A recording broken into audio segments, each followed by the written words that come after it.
amados, mais uma vez estamos reunidos aqui, hoje, com a porção Pinhas, Finéias, conhecido popularmente, né, pela tradução que foi feita, onde vai do capítulo 25, de 10 de Números até o 31, né, Lucas 23, 1 a 24, 53, e 1 Reis 18, 46 a 19, 21. Essa é uma porção que fala de cura, que fala realmente não apenas de uma cura material, mas realmente de uma cura espiritual. Finéias, como nós falamos na paraxá passada, é aquele que pegou a lança e perfurou, justamente atravessou Zinri e Cosbi, a sacerdotisa medianita e o líder da tribo, né, de Simão. E aí justamente cessou a praga que havia sobre todo o povo de Israel e também sobre a honestidade, né, a discussão que há sobre justamente o sacerdócio. E um dos grandes problemas que nós vemos no mundo inteiro, hoje, né, nos dias de hoje, essa porção vem muito a calhar. Hoje nós estamos vivendo sobre uma praga sobre o mundo. E agora é realmente um tempo de Finéias, onde precisamos meditar muito a respeito de todas as atitudes dele, dessa porção. E o porquê, verdadeiramente, estamos caminhando tão distantes de Deus. Mesmo parecendo que para alguns estejamos de mão dadas com Ele, nós estamos andando de forma afastada de Deus, cumprindo muito mais a vontade dos nossos egos do que praticamente se preocupando em atender à vontade de Deus. Dando uma rápida pincelada aqui pela paraxá, colocamos assim, Finéias, ele é separado, né, por Deus, pelo próprio Deus, através de Moisés, para que ele tenha um sacerdócio real, verdadeiro, de forma eterna. Porque simplesmente é tomada a atitude de que ele demonstrou que ele não compartilha de momentos de adoração de outros deuses. E de que nós não podemos mais permitir, no mundo de hoje, usar a Bíblia, ou usar até o nome de Jesus, né, ou de Yeshua HaMashiach, Senhor Jesus Messias, em outras filosofias que se escondem através delas para nos enganar. Assim foi o que Cosbi fez com Zinri, com boa parte do pessoal de Israel, né? Provocando as concupiscências da carne e tudo mais, e desviando dos caminhos do Senhor. A Bíblia mesmo, o próprio Jesus, não tolera a gente falar com morto, falar esse tipo de coisa. Pelo contrário, ele mesmo diz, o Deus de Israel é o Deus dos vivos. E não devemos ficar aí fazendo apologias às filosofias e seitas que existem por aí, que sacrificam de uma forma contundente, não apenas animais, mas outros tipos de sacrifícios são realizados, desviando realmente do verdadeiro ensinamento de Deus. E verdadeiramente o ensinamento de Jesus. Jesus não compartilha disso. Então, não pense que porque Jesus ama, ele realmente vai falar, olha, aceito. Não. Ele mesmo disse, aquele que verdadeiramente me ama, segue os meus caminhos. E qual é o caminho de Jesus? A palavra do Pai. Ele mesmo diz que veio para fazer a vontade do Pai, e não a nossa vontade do nosso entendimento. Então, Finéias dá esse tipo de exemplo muito claro e contundente dentro do sacerdócio. Enquanto os sacerdotes estavam discutindo a lei, ou seja, discutindo a teologia ou a filosofia, como quero acatar aí, atrás de uma verdade entendida pelo homem, Finéias falou, não, o Deus de Israel não aceita e não tolera esse tipo de situação. E como a praga vinha, uma praga física vinha sobre o acampamento de Israel, ele tomou atitude de realmente interromper a praga, mas através daquilo que ele aprendeu. Ele aprendeu convivendo com o seu avô, Araão, como está escrito na própria início da Paraxá. Ele era neto de Araão, também ele era neto de Jetro, o sogro de Moisés. Então, dentro de uma tribo de Israel, as discrepâncias, né, de entendimento, de olhar para Finéia com outros olhos, né, de ser um mestiço, digamos assim, dentro de um sacerdócio, né, ele só receberia a vantagem por pertencer à descendência dele ligada à tribo de Levi. Deus falou, não, esse seguiu os meus mandamentos. Vocês que deveriam ter tomado a providência, não tomaram. E permitiram que a praga destruísse uma pequena parte de Israel.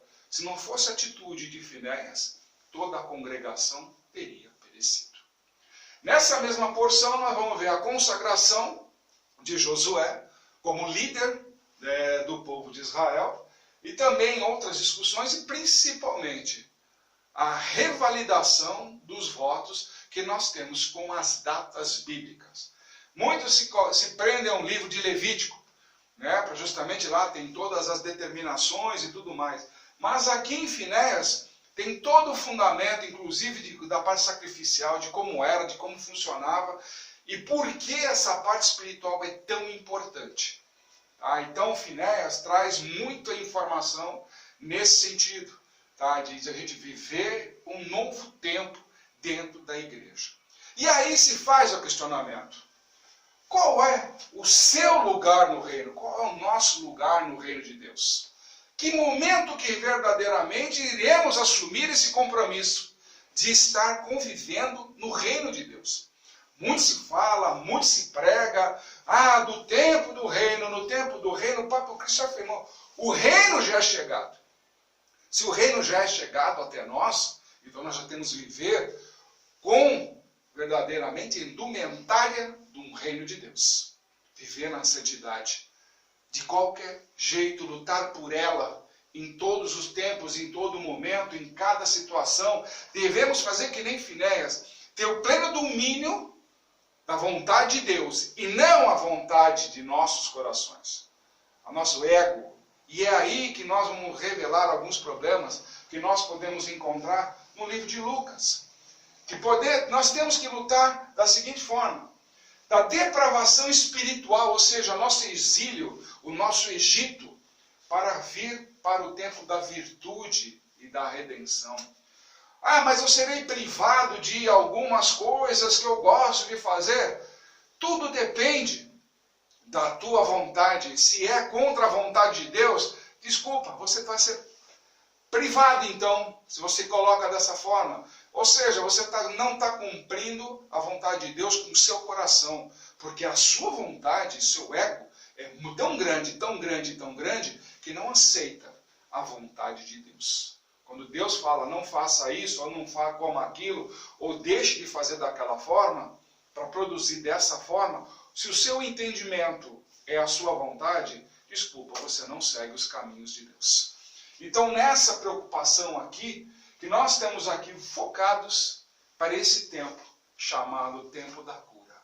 E aqui nós vamos pegar alguns versículos aqui do capítulo 23 de Lucas e mostrar do que nós estamos falando, do que nós temos abordando com relação a esse tempo de sair dessa procrastinação espiritual que nós vivemos. Aceitamos passivamente aquele que fala, na minha igreja tem um verdadeiro evangelho. Poxa, se eu preciso autoafirmar da boca do ministro que na minha igreja há a verdade do evangelho, o verdadeiro evangelho está na minha igreja, então ele mesmo não tem certeza do que ele está fazendo. Ele está ali simplesmente pegando a palavra de Deus e colocando para as pessoas naquilo que ele não acredita.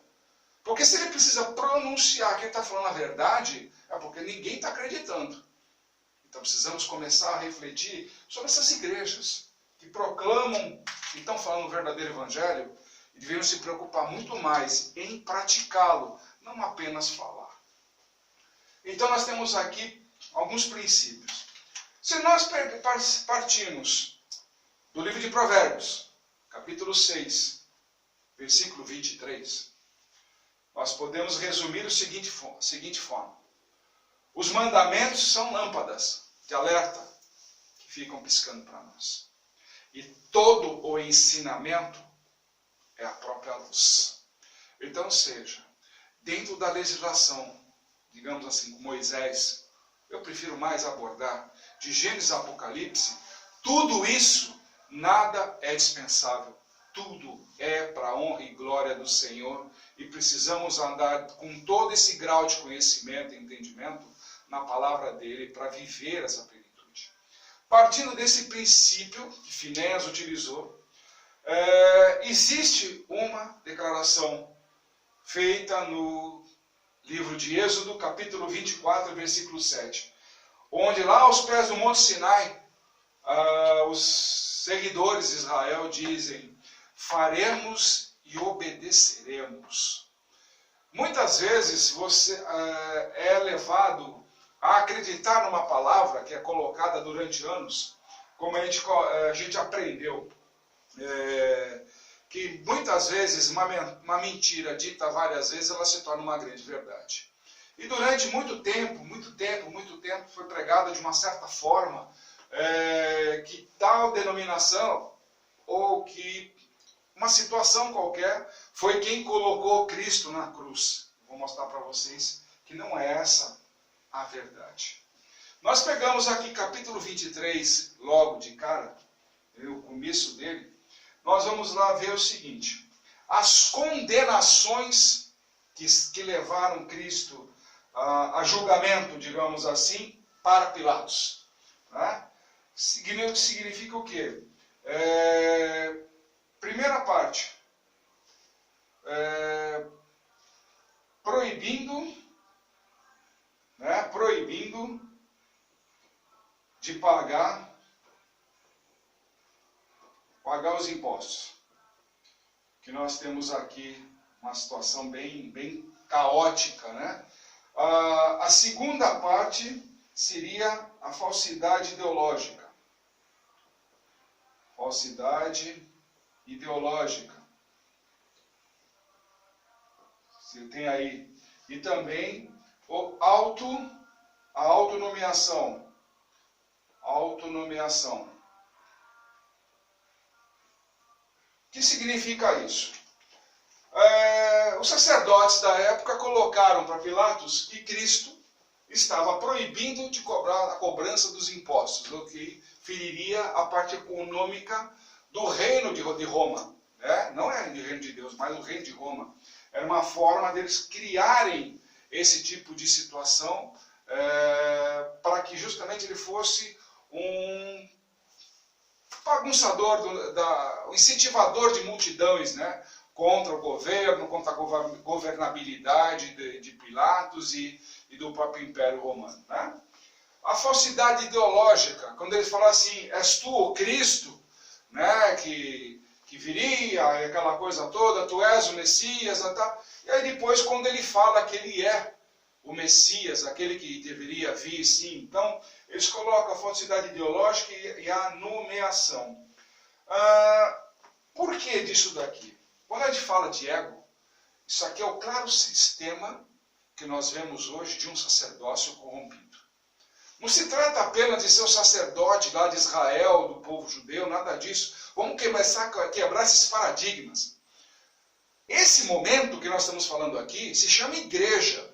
Naquele tempo, quem seguia a palavra de Deus, ou seja, a Torá de Moisés, né, e os escritos agregados a ele, a Tanar completa, ou seja, nós estamos falando de tudo isso daí, os legisladores da situação toda lá, era a igreja da época. Mesma coisa que hoje nós temos uma Bíblia completa de Gênesis a Apocalipse e nós defendemos ela, ou seja, nós representamos a igreja atual. E naquele tempo era aquela igreja. Então devemos parar com aquela situação que muitos pregam por aí, que o culpado é o judeu, que matou Cristo, ou que foi romano. É a igreja. A igreja está condenando o Cristo, proibindo, que ele estava falando de proibição de cobrar imposto, de falsidade ideológica, de autodenominação dele, de nomeação dele para os cargos. Se a gente analisar, isso aqui é um grande ego. Por quê? O que Cristo fazia de milagres, o que Cristo fazia de prodígios aos olhos de toda a população, causava vergonha nos ministros da época. E isso se chama ego. O ego não aceita que as pessoas façam movimentos e você, como ministro, é incompetente ou não tem assunção para fazer. E aí você procura de todas as formas minimizar ou ridicularizar aquele que foi chamado por Deus para realizar. Porque você não tem entendimento. Ou as pessoas andam debaixo do seu cabresto, ou então não servem para andar com vocês. Vão dizer que estão endemoniadas, que falta fé, que falta uma série de coisas. Mas nunca o problema é com o ministro. Já perceberam esse tipo de situação? E nós provamos aqui. Eles proibiram de cobrar os impostos naquela época. Usaram ele como tema para colocar, imputar para Pilatos, justamente, eles estão onerando os cofres de Roma. Mesma coisa, falsidade ideológica. Mesma coisa, autonomeação. Trazendo para os mundos atuais. A igreja hoje trata dízimos e oferta como se fossem impostos. Em todo momento, em todo culto, em toda situação, é cobrado. Não esqueçam de ofertar na casa do Senhor. Não esqueçam de honrar o Senhor. Toda hora o mesmo jargão, a mesma situação. Ainda mais agora no tempo de pandemia, como nós estamos vivendo no mundo inteiro. Muitos ministros botaram por aí as suas contas bancárias de uma forma desesperada até. Repetindo constantemente, várias vezes durante o dia, em todas as plataformas de mídias sociais. Não esqueçam do meu dízimo. Cobrador de imposto. Ministro hoje é cobrador de imposto. Aquilo que eles acusaram Cristo como igreja, hoje praticam eles como cobradores de imposto. Mas não permitem que sejam cobrados. Começa por aí também. Falsidade ideológica. Quantas vezes você chega aí e encontra pastores, ministros de todas as denominações aí por aí, de todos os tipos de denominações, que se autoconsagra. Como assim, tipo assim, eu sou tal e me nomeio, ou então porque você é meu amigo, porque você é meu parente, porque você é isso, porque você é aquilo. Tá aí. Ou os cursos de papel. Os benditos, digamos assim, cursos teólogos, de teologia, foi a maior demonstração de falta de caráter. Porque quem tem que ensinar o verdadeiro caminho é o ministro da igreja onde você frequenta. Não é cursinho de teologia por aí, que vai lá, que cobra isso, cobra aquilo. Você está engordando, é o cofre de um cara que muito menos sabe. Se você quer uma verdade, procure no ministro da sua igreja. Ele tem essa responsabilidade de te ensinar. Ele tem essa responsabilidade de realmente mostrar o verdadeiro caminho. Porque ele é chamado para ensinar, ele é chamado para cuidar da ovelha, ele é chamado para zelar pela ovelha, vigiar a ovelha, espiar pela ovelha. Então, não tire aquela função, aquele mérito que pertence exclusivamente a ele. Imagine, por exemplo, Moisés ensinando, daquela forma tradicional dele, junto com Araão, aquela coisa toda, e fazendo. E para conseguir dominar todos os rebeldes do acampamento de Israel. Imagine então a revolta de Corá, provocando aquilo, desagradando Deus.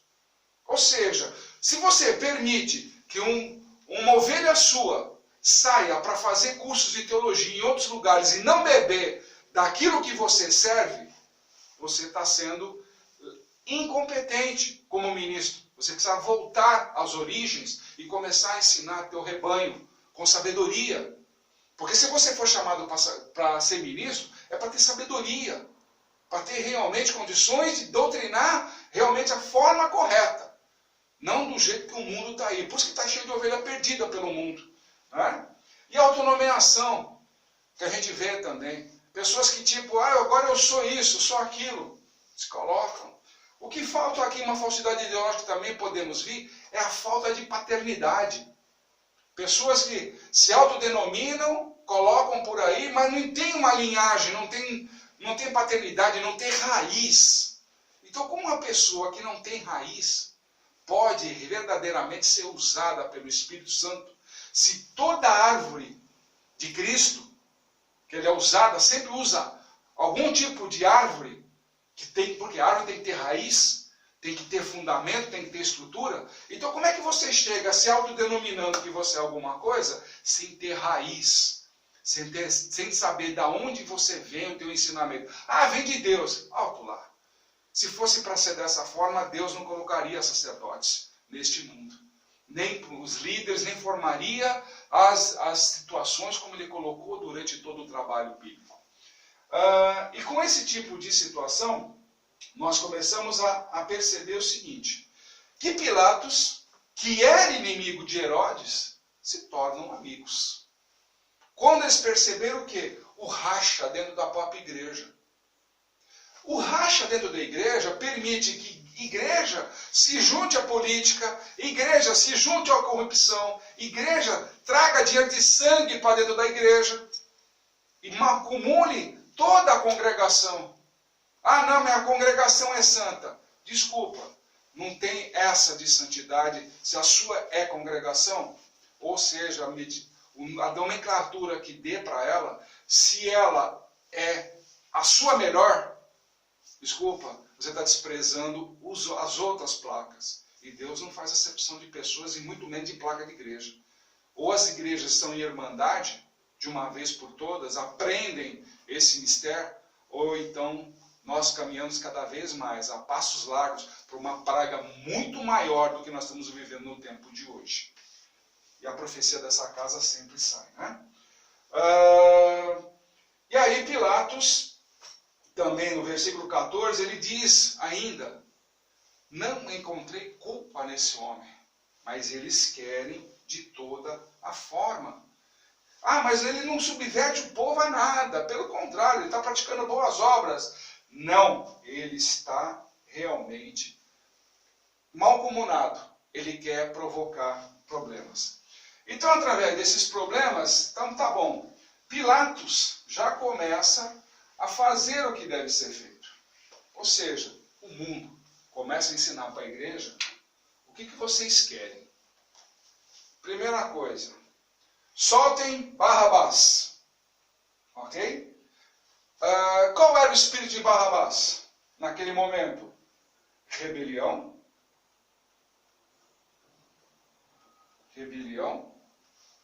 e assassinato. Assassinato.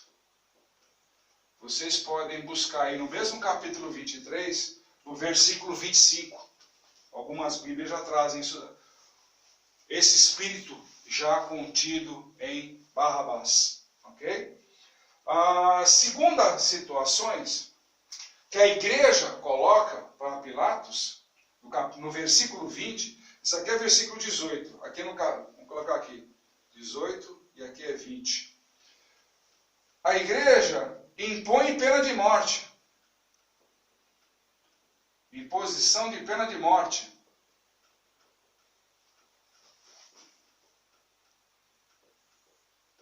Ok? E o terceiro, né, que nós colocamos aqui no 32, 33, a igreja coloca, traduzindo o nome Yeshua, Yeshua em hebraico significa salvação, ela coloca a salvação entre dois ímpios, dois ladrões. A igreja literalmente rebaixa a salvação para viver, para habitar no meio dos ímpios. E é por isso que a gente fala, eu vim para as ovelhas perdidas da casa de Israel, mas eles não me aceitaram, me recusaram. Hoje muita gente ostenta uma bandeira de Israel sem saber seu fundamento, sem saber a raiz do que é ser Israel. Não é judaísmo, não estou falando de judaísmo aqui. O judaísmo segue o seu caminho e muito bem, obrigado. Mas o que significa ser Israel? Israel não está contido dentro do judaísmo. Aqueles que pensam sobre isso, me perdoem, vocês estão totalmente enganados. Israel vai além de qualquer cultura religiosa.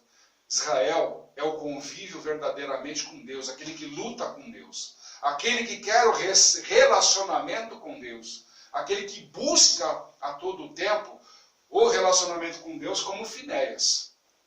E não simplesmente um modismo de 2 horas que você passa na tua igreja e acha que aquilo está bem. Então, por aqui, nós já temos a igreja dando condenação no próprio Cristo, matando o Cristo. Nós vemos a igreja matar o Cristo todos os dias, como um todo. Não apenas de uma forma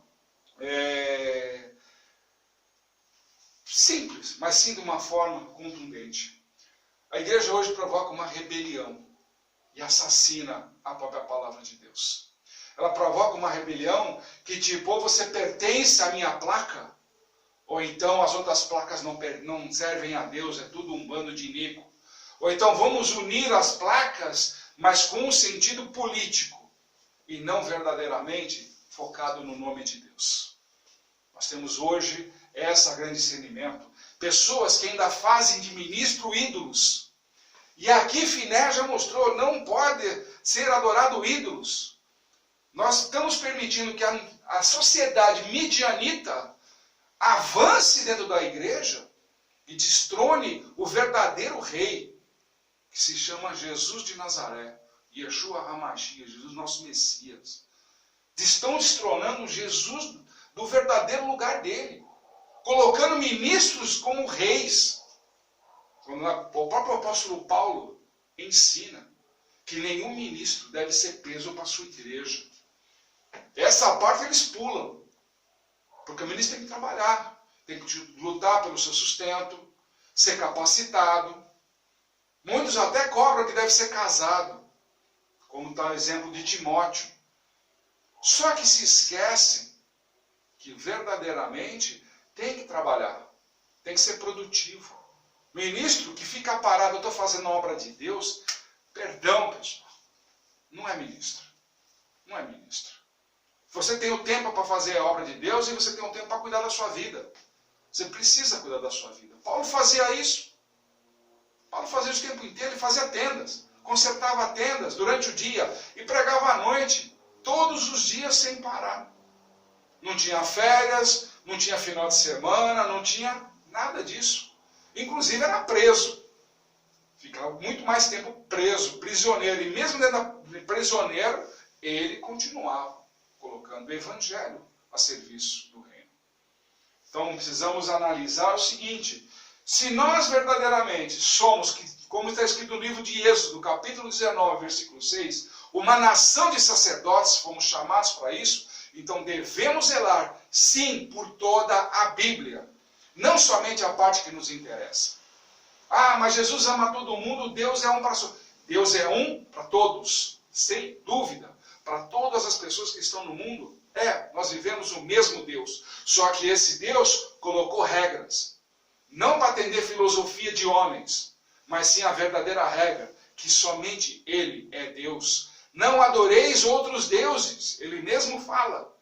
E as pessoas hoje colocam em altares pessoas, imagens e tudo mais, como se fossem deuses, como se fosse adoração de Baal. A mesma coisa. A mesma situação daquela que era uma sacerdotisa que veio para corromper o povo de Israel, trazendo uma praga. Comece a perguntar, essa praga que está nesse mundo, como nós profetizamos, que é a vontade de Deus, porque a igreja não ouviu a voz de Deus, quando falou, ouçam as minhas palavras, como o pessoal não ouviu, a praga veio sobre o mundo. É a primeira amostra. Nós conseguimos interromper, como Finéias fez. Porque nós nos dobramos, todos nós no mundo inteiro, entendemos no começo que era a vontade de Deus. Nos dobramos, ajoelhamos, clamamos a Deus e intercedemos. Hoje, já estamos vivendo na base da boa vontade nossa. O ego voltou novamente a imperar as vontades nossas. Mas e a próxima praga que está próxima para acontecer? É o que Deus está dando um tempo. Iremos nos arrepender de verdade? Ou simplesmente a techuvá, o arrependimento, é apenas uma forma alegórica, teórica, como alguns colocam por aí? Arrependimento é até o dia que você já não mais pertencer a este mundo e verdadeiramente você viver no reino eterno. Que o Senhor te abençoe e te guarde. Amém.